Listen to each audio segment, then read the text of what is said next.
Salut à tous, c'est Minute Histoire. Aujourd'hui, une nouvelle vidéo pour vous présenter le conflit d'actualité entre le Maroc et l'Algérie. Restez bien jusqu'à la fin, une petite surprise vous attend. Comment les relations entre l'Algérie et le Maroc se sont dégradées cet été? Plusieurs incidents survenus en juillet et en août ont ravivé les tensions entre les deux pays, notamment autour de la question du Sahara occidental. Le Maroc revendique sa souveraineté sur ce territoire, tandis que l'Algérie soutient les indépendantistes du Front Polisario. Après un été jalonné d'incidents, l'Algérie a annoncé mercredi 18 août sa volonté de revoir ses relations avec le Maroc. Alger a en effet accusé son voisin d'être impliqué dans les incidents meurtriers qui ont ravagé la Kabylie et fait plus de 90 morts. Je vous explique pourquoi la tension s'est accentuée entre les deux pays d'Afrique du Nord sur fond de désaccords historiques entre le dossier du Sahara occidental. Retour en arrière, fin 2020, sous l'égide de Donald Trump, alors président des États-Unis, le Maroc accepte de normaliser ses relations avec Israël. En contrepartie, Rabat obtient que les États-Unis reconnaissent le Sahara occidental comme un territoire marocain. La décision a été confirmée cet été par Joe Biden, le successeur de Trump, rappelle RFI, au grand mécontentement de l'Algérie. Au Sahara occidental, Alger soutient en effet les indépendantistes du Front Polisario depuis le départ de l'Espagne, ancienne puissance coloniale en 1975. Mais le Maroc, qui contrôle près de 80% de ce vaste territoire désertique, riche en phosphate et avec de fortes ressources maritimes, propose un plan d'autonomie sous sa souveraineté. Rabat considère donc l'Algérie comme une partie prenante réelle du conflit au Sahara occidental,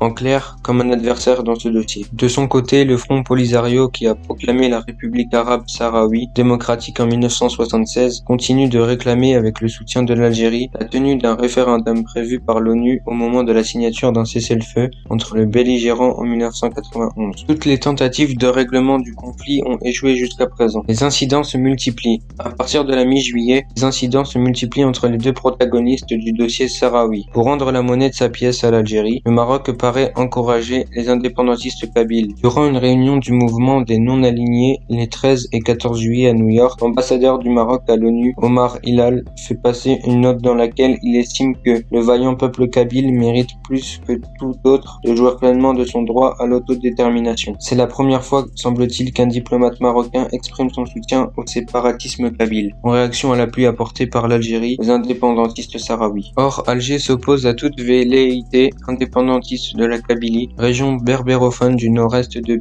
pays, et a classé le mouvement pour l'autodétermination de la Kabylie dans la liste des organisations terroristes. Une ligne rouge est donc franchie aux yeux de l'exécutif algérien. Le 18 juillet, ce dernier décide de rappeler son ambassadeur à Rabat pour consultation avec effet immédiat. À cette brouille diplomatique viennent s'ajouter quelques jours plus tard les révélations liées au scandale Pegasus, nom du logiciel d'espionnage d'une société israélienne mise au service de divers États. La presse révèle que des milliers de numéros de téléphone algériens, dont certains appartenant à des hauts responsables politiques et militaires, ont été recensés comme cibles potentielles. L'Algérie réagit aussitôt et met en cause le Maroc. Elle exprime sa profonde préoccupation à la suite des révélations, faisant état de l'utilisation à large échelle par les autorités de certains pays et tout particulièrement par le Royaume du Maroc de cet espionnage ou tentative d'espionnage. Une enquête est ouverte à Alger le 22 juillet. Début août, le roi du Maroc, Mohamed VI, invite néanmoins le président algérien Abdelmadjid Tebboune à faire prévaloir la sagesse et œuvrer à l'unition et au développement des rapports entre les deux pays. Le monarque réitère également son appel à réouvrir les frontières entre les deux pays, fermées depuis l'été 1994 à l'initiative de l'Algérie, en vain. L'Algérie décide de revoir ses relations avec le Maroc. La situation empire encore en août.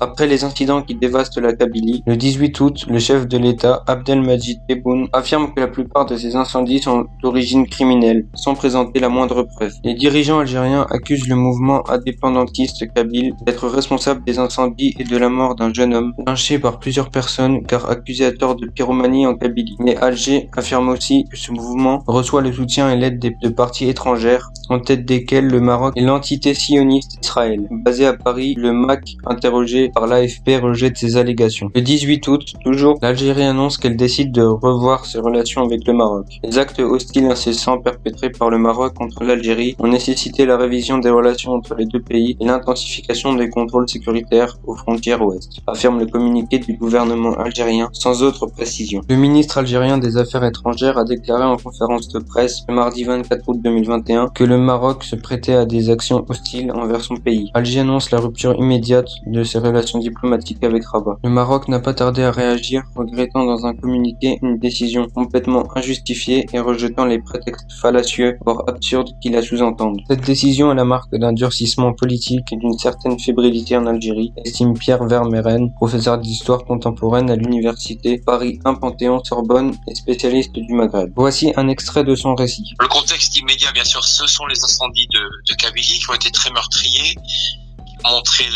la difficulté de l'État algérien à les éteindre. Pour le moins, ça a donné lieu à des accusations étranges de complot politique. Le mouvement d'autonomie de la Kabylie et le mouvement islamiste Rached, tous les deux basés à l'étranger, accusés d'avoir allumé les incendies, avec le Maroc derrière. Bon, tout ça est quand même très trouble, pour ne pas dire très étrange. Quand on lit le communiqué du ministre algérien des Affaires étrangères, on se rend compte que l'acte d'accusation, en quelque sorte, est très fourni. L'Algérie, aujourd'hui, qui dénonce des complots, qui rompt des relations avec son voisin proche.